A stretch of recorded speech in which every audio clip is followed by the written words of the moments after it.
Assalamualaikum warahmatullahi wabarakatuh. Perkenalkan nama saya Eda Cahyarani dan terakhir 082.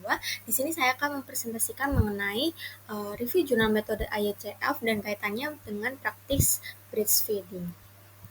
Untuk jurnal sumber utama yang saya gunakan sendiri yaitu berjudul Factors Associated with Infant and Young Child Feeding Practice in Children Age 6 and 23 months in Indonesia, a nationwide study, di mana dengan penulisnya sendiri yaitu Iklima dan juga kawan-kawan. Nah, untuk yang pertama tujuan penggunaan metode IHF di sini itu untuk menilai kualitas praktik pemberian makan anak usia 6 sampai 23 bulan berdasarkan indikator WHO seperti pemberian ASI, MPASI, dan keberlanjutan menyusu.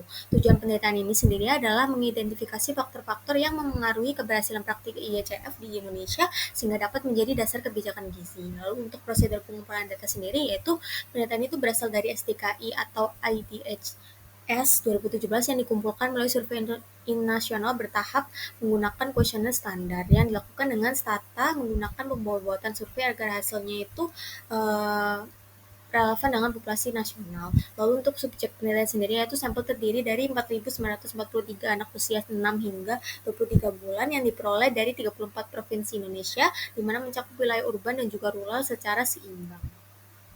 Untuk penggunaan metode IHF sendiri ada waktu dan juga karakteristik di mana waktu sendiri yaitu metode IHF itu cocok untuk mengevaluasi praktik pemberian makan anak pada skala populasi terutama untuk melihat kesenjangan antara wilayah dan juga kelompok sosial ekonomi.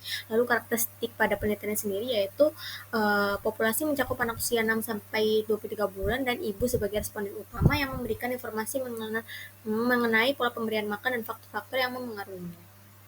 Untuk kelebihan metode IHF sendiri yaitu ada menggambarkan kondisi nasional secara komprehensif dan menggunakan indikator WHO sehingga dapat dibandingkan antar negara, lalu cocok untuk survei besar dan kebijakan, lalu yang terakhir dapat mengidentifikasi faktor risiko seperti ekonomi, wilayah, dan juga riwayat penyakit anak.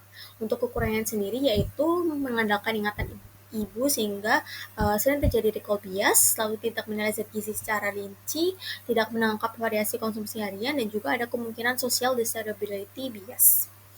Lalu untuk pengolahan datanya sendiri, data SDK ini tuh dibersihkan lalu diperiksa kelengkapannya dan dilakukan recording indikator IHF sebelum seluruh filenya itu termasuk ibu, anak, dan hingga rumah tangga itu digabung menjadi satu dataset untuk dianalisis. Sampel akhirnya yaitu setelah cleaning adalah tetap yaitu 4.943 anak.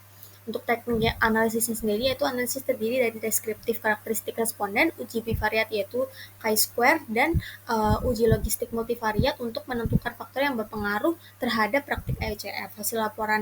Hasilnya itu dilaporkan dengan adjusted odds ratio uh, dengan hasil yang seperti itu. Lalu untuk penyajiannya sendiri yaitu hasil ditampilkan dalam tabel demografi indikator IHF dan regresi logistik, di mana temuannya itu menyoroti perbedaan antar wilayah, pengaruh status ekonomi, setelah hubungan usia anak, dan riwayat penyakit terhadap praktik IHF.